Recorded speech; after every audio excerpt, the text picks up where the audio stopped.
आज के इस लाइव प्रशिक्षण में हम लोग ई ग्राम स्वराज मोबाइल ऐप के बारे में विस्तार पूर्वक जानकारी प्राप्त करेंगे। ई Gram Swaraj application Indian government भारतीय सरकार के द्वारा लॉन्च किया गया एप्लीकेशन है। ई ग्राम स्वराज योजना के अंतर्गत प्रत्येक ग्राम पंचायत को डिजिटल बनाया गया है।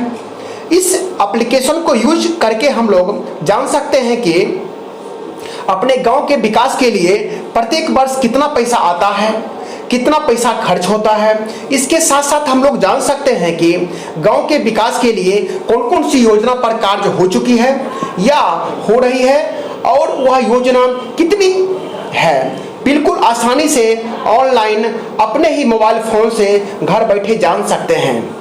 इस तरह से संक्षेप में हम लोग कह सकते हैं कि अपने गांव के विकास से संबंधित अब कोई भी व्यक्ति जानकारी घर बैठे ले सकते हैं। ई ग्राम स्वराज मोबाइल ऐप एवं वेबसाइट दोनों की शुरुआत 20 अप्रैल 2020 को पंचायती राज दिवस के अवसर पर पीएम मोदी ने की थी। यह सरकार के द्वारा उठाया गया बहुत ही सराहनीय कदम है। इस मोबाइल ऐप के द्वारा हम लोग वर्ष 2015 से अब तक जितना कार्य चाहे केंद्र सरकार के द्वारा हो या राज्य सरकार के द्वारा हो, गांव के विकास कार्य के लिए उपलब्ध कराई गई हो, वह योजना कितनी राशि की है हम लोग आसानी से जानकारी ले सकते हैं। अब हम लोग स्टेप बाय स्टेप जानकारी प्राप्त करते हैं। सबसे पहले हम लोग समझते हैं कि ई ग्राम स्वराज ऐप को अपने मोबाइल के प्ले स्टोर से डाउनलोड कैसे करेंगे। इसके लिए सबसे पहले अपने मोबाइल के प्ले स्टोर को ओपन कर लेंगे। जैसा कि हम लोग यहाँ पर देख रहे हैं कि यहाँ मोबाइल का प्ले स्टोर यहाँ लिखा हुआ है। प्ले स्टोर को अब हम लोग ओपन करते हैं। ओपन करने के बाद यहाँ पर जो सर्च बॉक्स है यहाँ पर हम लोग लिखेंगे ई ग्राम स्वराज। ई ग्राम स्वराज लिखने के बाद अब हम लोग देखते हैं एक इंटरफेस हम लोग के सामने आया है। यहाँ पर हम लोग इंस्टॉल ऑप्शन को सिलेक्ट करेंगे। इस तरह से ई ग्राम स्वराज जो हम लोग का ऐप है इस तरह से इंस्टॉल होने में 10-20 सेकेंड टाइम लगता है। यह सर्वर के ऊपर डिपेंड करता है। इस तरह से अब हम लोग देख रहे हैं ये हम लोग का ई ग्राम स्वराज ऐप इंस्टॉल हो रहा है। थोड़ा हम लोग वेट कर लेंगे। इस तरह से अब हम लोग देख रहे हैं कि यहाँ से अब हम लोग ओपन बटन पर क्लिक करेंगे। यहाँ से ओपन ऑप्शन है, यहाँ पर हम लोग क्लिक करते हैं। क्लिक करने के बाद अब हम लोग देख रहे हैं हम लोग के सामने एक नया इंटरफेस आ गया है ई ग्राम स्वराज ऐप का। यहाँ लिखा हुआ है सेलेक्ट लोकल बॉडी। जैसा कि हम लोग देख रहे हैं यहाँ से लोकल बॉडी हम लोग का कोई लोकेशन यहाँ पर सिलेक्ट करना पड़ता है। अब हम लोग डेमो के रूप में कोई स्टेट को यहाँ पर सिलेक्ट करते हैं। जैसे स्टेट के रूप में हम लोग बिहार ऑप्शन को सिलेक्ट करते हैं। बिहार ऑप्शन सिलेक्ट करने के बाद आगे हम लोग का लिखा हुआ है जिला परिषद। जिला परिषद पर हम लोग क्लिक करते हैं। अब हम लोग डेमो के रूप में बिहार में जितने भी डिस्ट्रिक्ट है सभी का नाम लिखा हुआ है। यहाँ हम लोग डेमो के रूप में बेगूसराय जिला को सिलेक्ट करते हैं। बेगूसराय को सिलेक्ट करने के बाद अब हम लोग डेमो के रूप में पंचायत समिति है, इसमें से बेगूसराय डिस्ट्रिक्ट में जो भी प्रखंड है यहाँ से हम लोग सिलेक्ट कर लेंगे। जैसा कि हम लोग यहाँ पर देख रहे हैं खदानपुर को डेमो के रूप में सिलेक्ट करते हैं। सिलेक्ट करने के बाद यहाँ पर ग्राम पंचायत मांग रहा है, यहाँ पर हम लोग क्लिक करते हैं। अब हम लोग डेमो के रूप में यहाँ हम लोग जो लिखा हुआ है खदानपुर और यहाँ पर देख रहे हैं हम लोग की 94-420 लिखा हुआ है। ये एलजीडी कोड होता है जो अलग अलग गांव का अलग अलग होता है। हो सकता है कि दो गांव का नाम समान हो लेकिन एलजीडी कोड अलग अलग होता है। और जैसा कि आप लोग को बता दें एलजीडी का पूरा नाम होता है लोकल गवर्नमेंट डायरेक्टरी। अब हम लोग डेमो के रूप में खदानपुर को सिलेक्ट करते हैं। सिलेक्ट करने के बाद यहाँ हम लोग आगे ऑप्शन देख रहे हैं। एक ऑप्शन यहाँ पर सबमिट है, दूसरा ऑप्शन रिसेट है। अब हम लोग सबमिट ऑप्शन को सिलेक्ट करते हैं। सबमिट ऑप्शन को सिलेक्ट करने के बाद अब हम लोग देखते हैं कि नया इंटरफेस जो ई ग्राम स्वराज ऐप का है आ चुका है।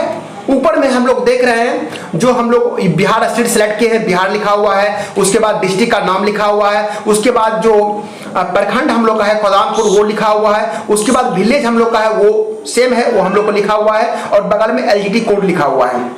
तो आगे अब हम लोग देखते रहे, ऑप्शन को देख रहे हैं, फाइनेंशियल ईयर है। जैसा कि आप लोग को बता दें कि हम लोग जो माननीय प्रधानमंत्री महोदय के द्वारा जो ऐप की शुरुआत की गई है, इस ऐप की सहायता से आप लोग को बताए हैं वर्ष 2015 से लेकर अब तक जो भी योजना सरकार के द्वारा दी गई है सभी के बारे में हम लोग जानकारी प्राप्त कर सकते हैं। जैसा कि यहाँ पर वित्तीय वर्ष 15-16 का भी जानकारी प्राप्त कर सकते हैं, 16-17 का भी जानकारी प्राप्त कर सकते हैं, और ये जो देख रहे हैं 17-18 का भी, 18-19 का भी, 19-20 का भी, 20-21 का भी, और 21-22 का भी, और यहाँ पर वित्तीय वर्ष 22-23 जो लिया हुआ है, यहाँ पर अभी योजना लोड ही होगा, इसलिए यहाँ पर इस पर क्लिक करने के बाद योजना अभी दिखाई नहीं पड़ेगा, क्योंकि 22-23 जो है अब प्रारंभ होने ही जा रहा है। अब हम लोग यहाँ पर एक चीज समझते हैं, एक डेमो के रूप में वित्तीय वर्ष 2015 से लेकर 2022 के बीच कोई वित्तीय वर्ष को सिलेक्ट करते हैं समझने के लिए। अब हम लोग डेमो के रूप में यहाँ वित्तीय वर्ष 21-22 को सिलेक्ट करते हैं। अब यहां पर क्लिक करने के बाद यहां पर देख रहे हैं 3 ऑप्शन लिखा हुआ है। पहला ऑप्शन है ईआर डिटेल्स, दूसरा है अप्रूव्ड एक्टिविटीज, और तीसरा है फाइनेंशियल प्रोग्रेस। तो यहां पर हम लोग का ऐप लोड हुआ है, जो ऐप का लॉन्च हुआ है, यहां पर हम लोग ईआर डिटेल पर क्लिक करते हैं। ईआर डिटेल पर क्लिक करने के बाद हम लोग यहां पर देखते हैं जो भी इसके अंदर जो सुविधा है हम लोग को यहाँ पर दिया गया है, यहाँ से हम लोग देख सकते हैं। अब हम लोग आगे जानकारी प्राप्त करने के लिए यहाँ पर जो लिखा हुआ है ये बैक ऑप्शन, बैक पर क्लिक करते हैं। आगे जो यहाँ पर लिखा हुआ अप्रूव्ड एक्टिविटीज, ये बहुत ही महत्वपूर्ण ऑप्शन है। यहाँ पर क्लिक करने के बाद हम लोग देख रहे हैं जो हम लोग की ग्राम पंचायत में वित्तीय वर्ष 21-22 में फंड एलोकेटेड टू जीपी माने ग्राम पंचायत को, खोदानपुर पंचायत को कितना फंड मिला है, 83,09,102 रुपया मिला है वित्तीय वर्ष 21-22 में खर्च करने के लिए ग्राम पंचायत खोदानपुर को।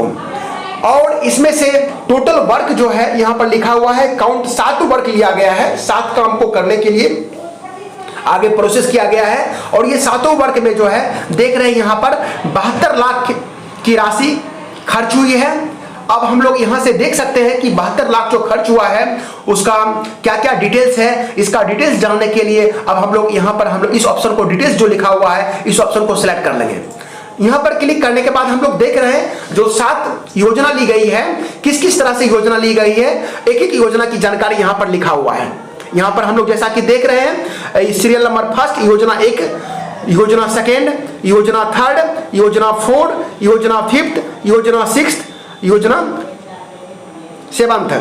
इस तरह से टोटल 7 योजना लिया गया है। अब हम लोग प्रत्येक योजना के बारे में यहाँ जानकारी आसानी से घर बैठे देख सकते हैं कि हम लोग के गांव के विकास के लिए जो वित्तीय वर्ष 21-22 में योजना ली गई है, जैसा कि हम लोग देख रहे हैं यहाँ पर एक्टिविटी डिस्क्रिप्शन में पंचायत अंतर्गत सभी वार्ड में 600 पोल पर स्ट्रीट लाइट कार्य, और इस योजना में जो राशि खर्च हुआ है यहाँ से हम लोग आसानी से अब देख सकते हैं, लिखा हुआ है यहाँ पर 20 लाख। हम लोग के जो पंचायत है जो वित्तीय वर्ष 21-22 में 20 लाख की योजना ली गई है, जो पंचायत अंतर्गत सभी वार्ड में 600 पोल पर स्ट्रीट लाइट कार्य के लिए। अगर हम लोग आगे योजना चाहेंगे यहाँ हम लोग आसानी से देख सकते हैं। दूसरा एक्टिविटी लिया गया है पंचायत अंतर्गत सभी वार्ड में कुआं मरम्मती कार्य के लिए, जैसा कि हम लोग देख रहे हैं स्कीम का नाम है 15 फिनांस से, यहाँ पर लिखा हुआ है 18 लाख की योजना ली गई है। इस तरह से हम लोग के गांव के विकास के लिए कौन कौन सी योजना चल रही है, कौन कौन सी योजना ली गई है, हम लोग आसानी से जानकारी यहाँ से प्राप्त कर सकते हैं। और जो भी योजना कम हुआ है या अधिक हुआ है इसके बारे में भी जानकारी हम लोग देख सकते हैं, और आगे वरीय पदाधिकारी से भी इसके बारे में बात कर सकते हैं। अब हम लोग आगे पॉइंट को समझते हैं, और हम लोग बैक ऑप्शन पर यहाँ पर क्लिक कर रहे हैं। बैक ऑप्शन पर क्लिक करने के बाद अगला यहाँ पर हम लोग का ऑप्शन देखते हैं, फिर यहाँ पर हम लोग बैक करते हैं ऑप्शन को। इस तरह से आगे हम लोग का ऑप्शन है फाइनेंशियल प्रोग्रेस। यहाँ पर हम लोग क्लिक करते हैं।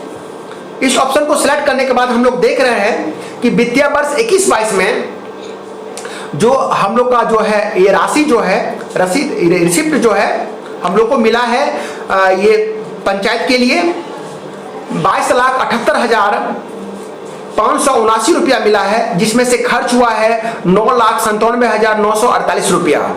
इस तरह से ये भी जानकारी हम लोग आसानी से यहाँ प्राप्त कर सकते हैं। और किस तरह से राशि प्राप्त हुआ है यहाँ से हम लोग देख सकते हैं, इसका डिटेल्स यहाँ लिखा हुआ है। रिसिप्ट अमाउंट, किस तरह से राशि प्राप्त हुआ है, यहाँ पर क्लिक करने के बाद हम लोग जानकारी प्राप्त कर सकते हैं किस किस तरह से हम लोग का राशि प्राप्त हुआ है। और अब हम लोग बैक ऑप्शन पर क्लिक करते हैं और ये राशि किस तरह से हम लोग के पंचायत में खर्च हुआ है, इस ऑप्शन पर हम लोग क्लिक करते हैं। यहाँ से हम लोग जान सकते हैं और किस डेट में कितनी राशि खर्च हुई है, और इसका हम लोग डिटेल्स चाहेंगे जानने के लिए तो यहाँ पर हम लोग डिटेल्स ऑप्शन पर क्लिक करेंगे। और यहाँ पर हम लोग देख रहे हैं किस डेट को किस वेंडर को ये राशि मिला है। यहाँ से हम लोग आसानी से जानकारी प्राप्त कर सकते हैं। यहाँ से हम लोग बैक ऑप्शन पर क्लिक करते हैं। अब हम लोग बैक होते हैं यहाँ से। इस तरह से अब हम लोग देखते हैं कि इस तरह से पूरे भारत में किसी भी गांव के बारे में कोई भी व्यक्ति जानकारी आसानी से प्राप्त कर सकते हैं। इस तरह से अगर हम लोग चाहते हैं कि दूसरे विलेज के बारे में जानकारी प्राप्त करें, यहाँ से हम लोग बैक होके रिसेट ऑप्शन पर क्लिक करेंगे। रिसेट ऑप्शन पर क्लिक करने के बाद पुनः हम लोग डेमो के रूप में यहाँ से स्टेट को सिलेक्ट कर लेंगे। यहाँ से भी हम लोग कोई भी जानकारी प्राप्त कर सकते हैं। अगर हम लोग चाहते हैं, जैसे यहाँ पर हम इंग्लिश लैंग्वेज में यहाँ से इसको हम लोग जानकारी प्राप्त कर रहे हैं, जिनका अंग्रेजी कमजोर होगा वो चाहेंगे तो यहाँ से यहाँ पर राइट साइड में 3 डॉट जो दिया गया है, इस ऑप्शन पर क्लिक करके यहाँ पर लिखा हुआ है चेंज लैंग्वेज। चेंज लैंग्वेज पर क्लिक करने के बाद हम लोग लैंग्वेज को हिंदी या अंग्रेजी में आसानी से कर सकते हैं। इस तरह से इस कार्य को कोई भी व्यक्ति आसानी से घर बैठे सीख सकते हैं। अब हम लोग इस तरह से इस लाइव प्रशिक्षण के दौरान ई ग्राम स्वराज मोबाइल ऐप की सहायता से अपने गांव के विकास से संबंधित अब कोई भी व्यक्ति प्रत्येक योजना के बारे में, चाहे वह गांव में साफ सफाई का कार्य हो या नाला निर्माण का कार्य हो या कचरा प्रबंधन का कार्य हो या सोलर स्ट्रीट लाइट लगवाने का कार्य हो या सड़क निर्माण का कार्य हो, एक एक जानकारी घर बैठे प्राप्त कर सकते हैं। अगर आप लोग गांव में एक्टिव रहेंगे तो आपके गांव का विकास समुचित तरीके से होगा। इस तरह से ई ग्राम स्वराज ऐप को सीखने की प्रक्रिया संपन्न होती है। अगर यह प्रशिक्षण